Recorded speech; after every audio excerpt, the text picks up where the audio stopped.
Assalamualaikum warahmatullahi wabarakatuh. Bersyukur dengan mengucapkan Alhamdulillahirrabbilalamin dan bersolawat dengan membacakan Allahumma salli ala Sayyidina Muhammad wa ala ali Sayyidina Muhammad. Apa kabar semuanya? Semoga kita dalam keadaan sehat walafiat. Amin. Pada pertemuan kali ini, kita akan membahas sumber-sumber hukum Islam. Sumber-sumber hukum Islam ada 3 bagian, yaitu pertama adalah Al-Quran, yang kedua adalah hadis, dan yang ketiga adalah ijtihad.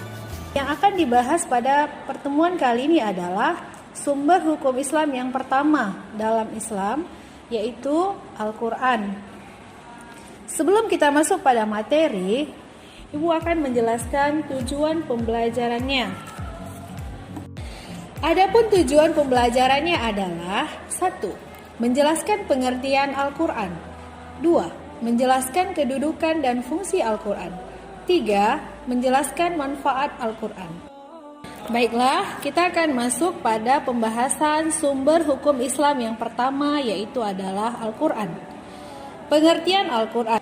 Al-Quran dari segi bahasa, Al-Quran berasal dari kata qara'a, yaqra'u qira'atan Qur'anan, yang berarti sesuatu yang dibaca atau bacaan.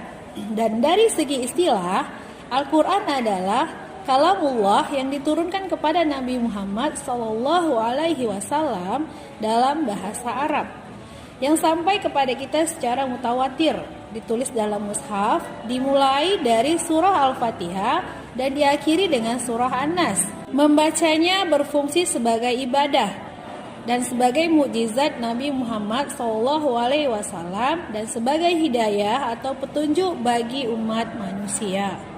Dalam surah Al-Isra ayat 9 diterangkan bahwa Inna hadzal Qur'ana yahdi lillati hiya aqwamu wa yubashshirul mu'minina alladzi ya'maluna sholihati anna lahum ajran kabira. Artinya, sesungguhnya Al-Quran ini memberi petunjuk ke jalan yang paling lurus dan memberi kabar gembira kepada orang mukmin yang mengerjakan kebajikan, bahwa mereka akan mendapat pahala yang besar. Kedudukan Al-Quran sebagai sumber hukum Islam. Sebagai sumber hukum Islam, Al-Quran memiliki kedudukan yang sangat tinggi.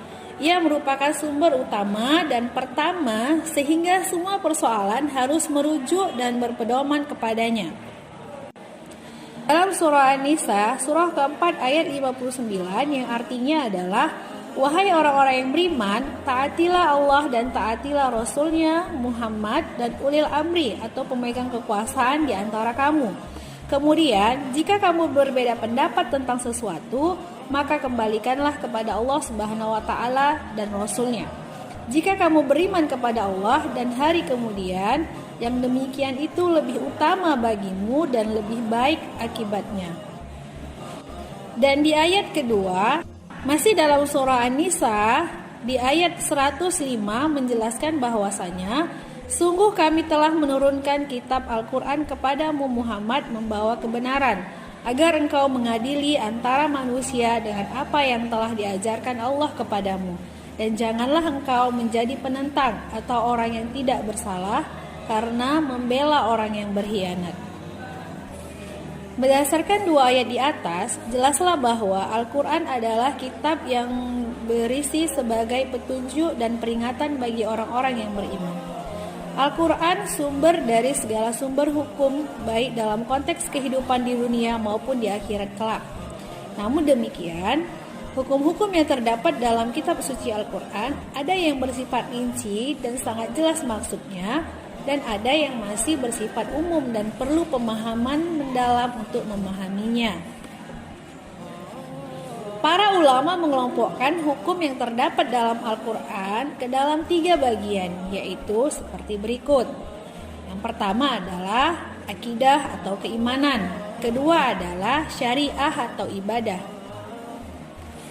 Hukum ini mengatur tentang tata cara ibadah, baik yang berhubungan langsung dengan Al-Khaliq atau pencipta, yaitu Allah Subhanahu wa Ta'ala, yang disebut dengan ibadah mahdah, maupun yang berhubungan dengan sesama makhluknya yang disebut dengan ibadah ghairu mahdah. Ilmu yang mempelajari tata cara ibadah dinamakan ilmu fikih. Hukum syariah atau ibadah, hukum ini terbagi kepada dua bagian. Yang pertama adalah hukum ibadah. Hukum ini mengatur bagaimana seharusnya melaksanakan ibadah yang sesuai dengan ajaran Islam. Hukum ini mengandung perintah untuk mengerjakan sholat, haji, zakat, puasa, dan lain sebagainya. Dan adapun hukum yang kedua adalah hukum muamalah.